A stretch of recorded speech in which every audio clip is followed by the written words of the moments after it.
I mean, the World Bank is, I don't know which of the institutions are for humanitarian reasons, but I believe the World Bank, aside being the World Reserve, also is in the business of giving support to economies.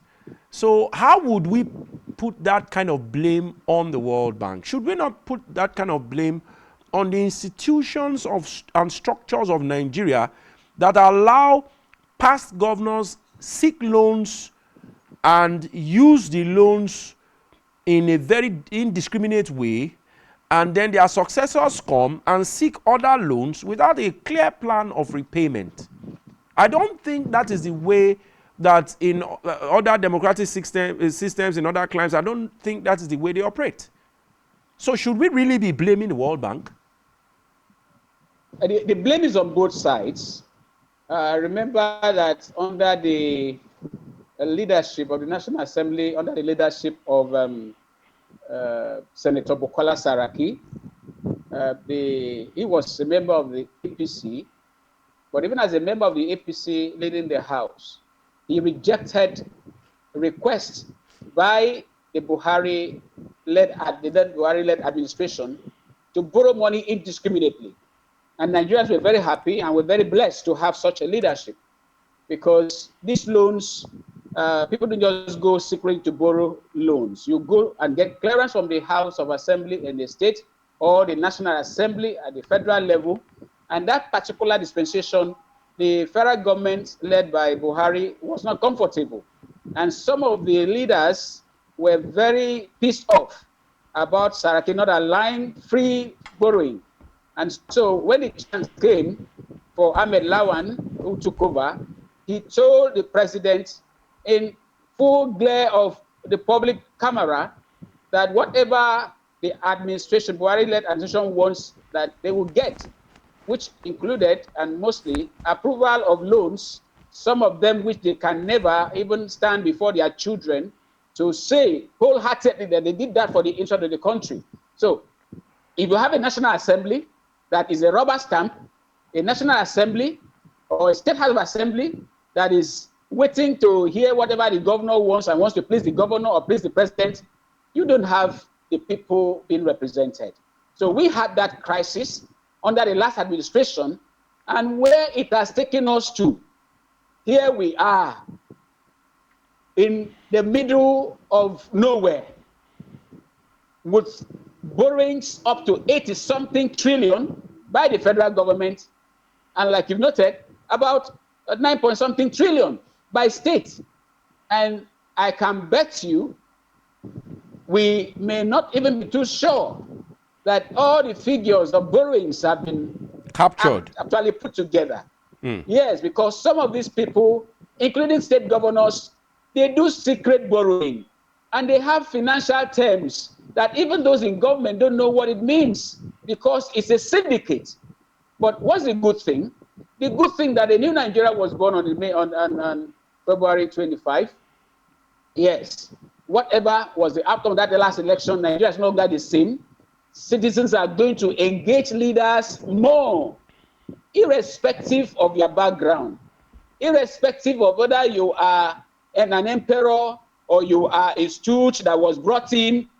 Citizens will engage you adequately, because that office, you are holding it in trust for those who think are nobodies. And because they have suffered enough, and you have turned reasonable Nigerians to become like a typical, some of the leaders that have plunged us into the mess where people borrow to eat. Nigerians now borrow to eat. Nigerians now even eat from refuse dump.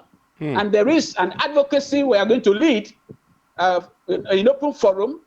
It has to do with even slangs that are being used by some of our leaders. In Akwa Ibom State, we have what is called Mboroke Mpombio, Akpa checking, meaning there is something in refuse dump. All it takes is checking. You know what has happened? I have had to video. In fact, sometimes I even whip. I even reach out to these children. You see little children who are not mentally retarded in refuse dumps, searching for things.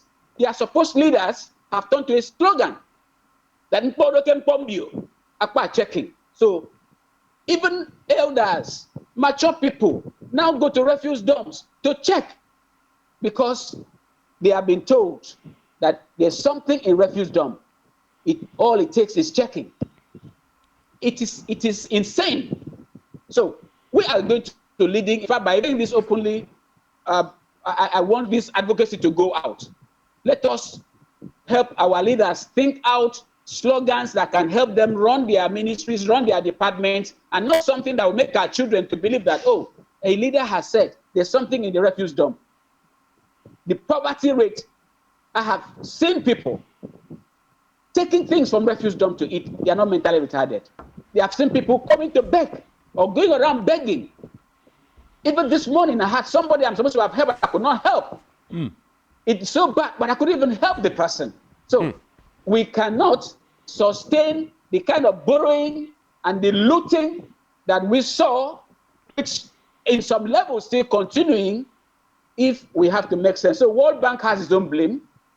The legislature, which is the only symbol of democracy. Remember, under military rule, you have the Supreme Military Council, or the Federal Executive Council as it may be called. You have the State Executive Council, and they can run things. They make laws, but it's not representative of the people. So if the legislature becomes a rubber stamp or seal stamp or whatever they want to call themselves, only to give approval to monies and requests that will not add value to society, then we don't even have anything close to democracy. Meanwhile, we're not even running a democracy. We are running civil rule. A number of persons just want to be in the corners of power because poverty awaits every Nigerian.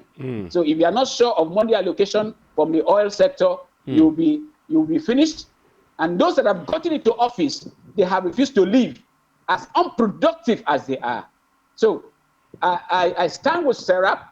We are coming out with our own advocacies because we are an advocacy group to help leaders leave a legacy that people will look back and say, oh, thank God we had, the administration of Mr. X or the administration of the current president, Asiwaju Bola Ahmed Tinubu, we didn't give him a chance, but see what he has done.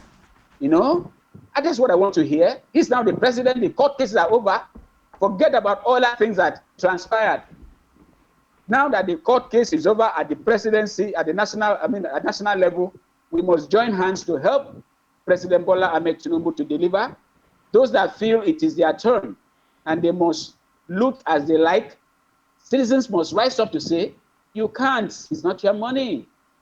You have been messed up for too long. And if the world hears what goes on in Nigeria and still keep on giving loans to people that will buy what they don't need, instead of cutting costs of governance, they are over-bloating the entire system, but state and federal level, we call them out. Please, you can't do this and then you go looking for aid. So I am 100% with SERAP, and we are going to add value from our own angle as soon as we are able to launch out the initiatives that we are marshalling out.